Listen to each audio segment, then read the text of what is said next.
So, I'm 32, single for the first time in 7 fucking years, and suddenly in a world where men send dick pics instead of flowers, ghost you mid-convo, and think what you're doing is a love language.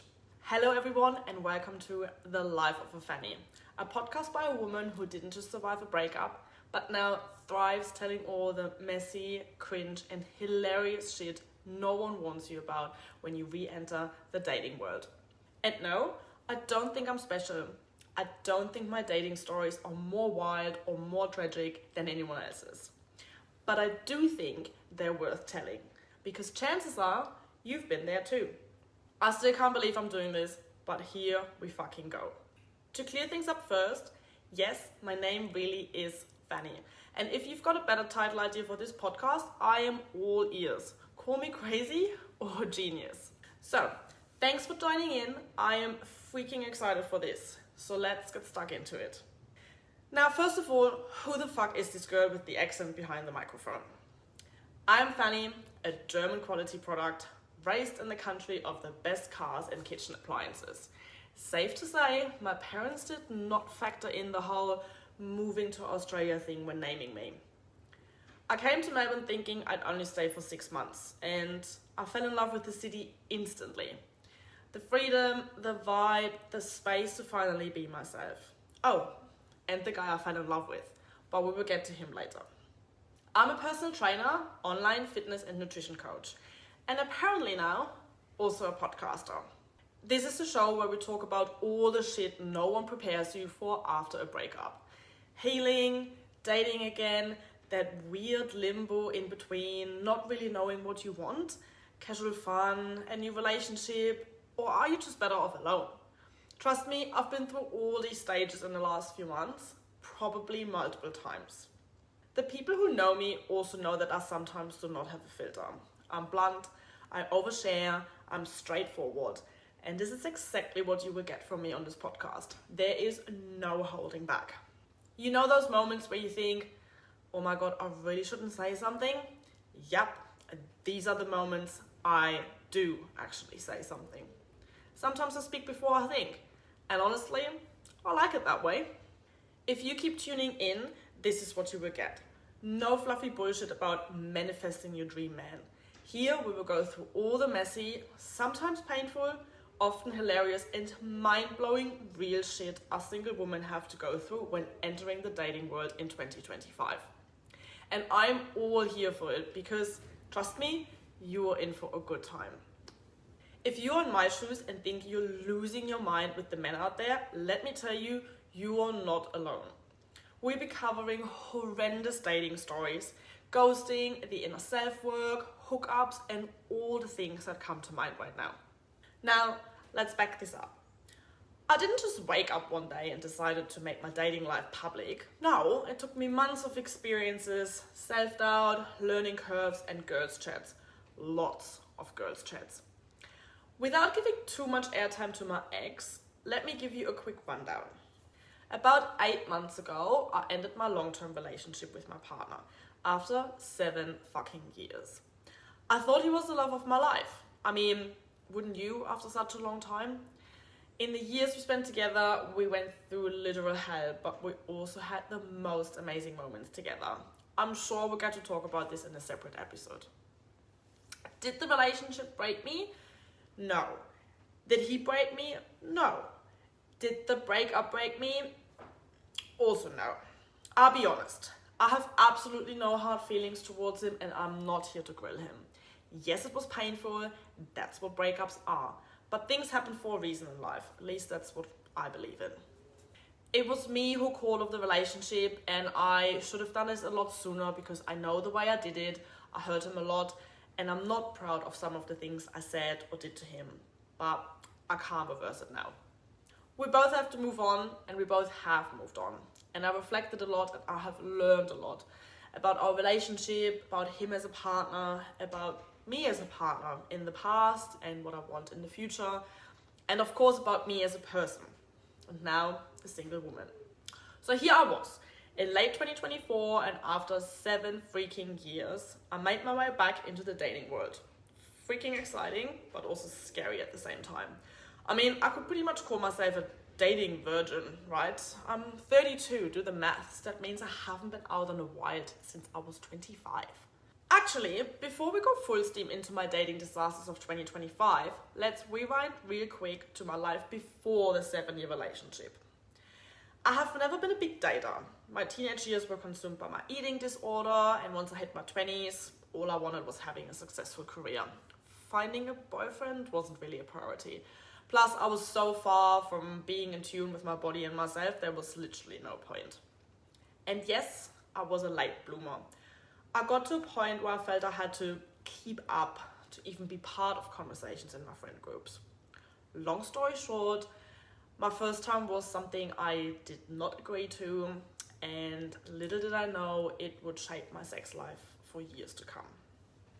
During uni time, I didn't go out much. I studied, I worked, I went to the gym. And the only guy I started to trust, finally, a soccer player. Yes, I know what you're all thinking. Soccer player and trust in one sentence doesn't really go together. Turned out to be exactly that. A selfish prick who took advantage of his career and decided to date 3 other girls on top of me.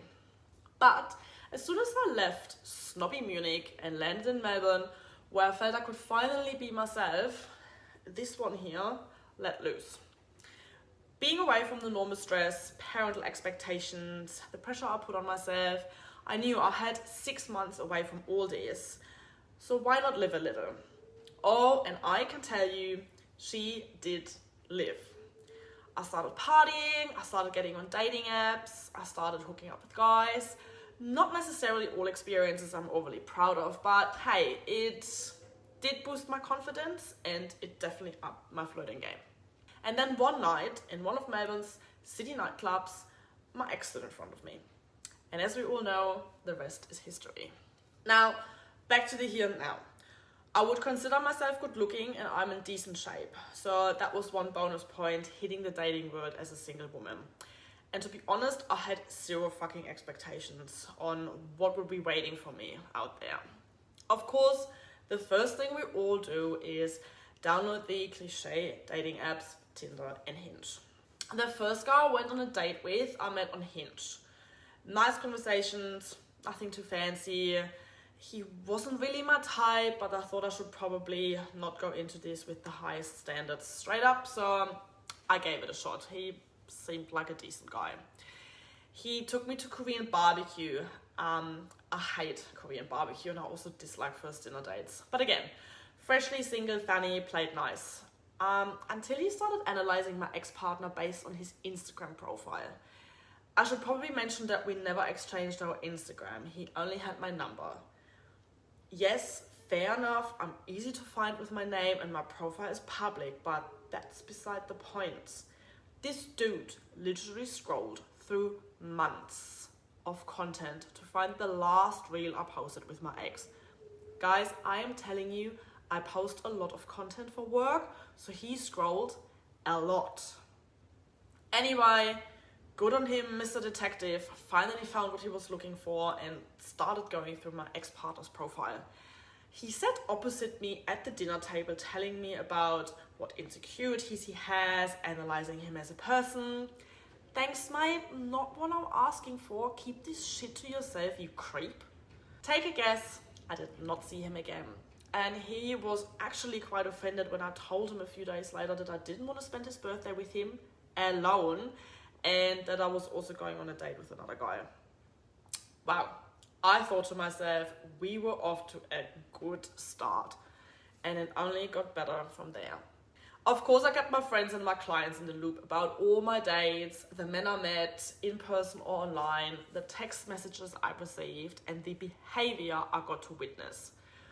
And that's when I knew I have to talk about this shit. Not because I'm here to make fun of men or because I'm a man-hating bitch. I definitely am not. I still love you guys, even though you're difficult as fuck. But because dating in this day and age is wild. Especially as a woman who actually knows her worth. There's this weird expectation that we have to be chill, hot, emotionally stable, but also not too much. God forbid we have standards. And honestly, some of the things I came across just made me shake my head.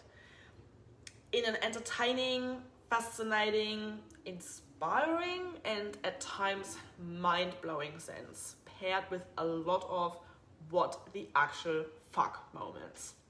So I said to myself, fuck it, let's just do it. It doesn't matter if I get listeners and if you guys like it or not. First of all, this is for me. It's my little journal that I didn't start writing sooner and I sometimes regret. So instead of recapping all this on a piece of paper and then storing it away for no one to see, I'll do it here and I get to share it with all of you out there.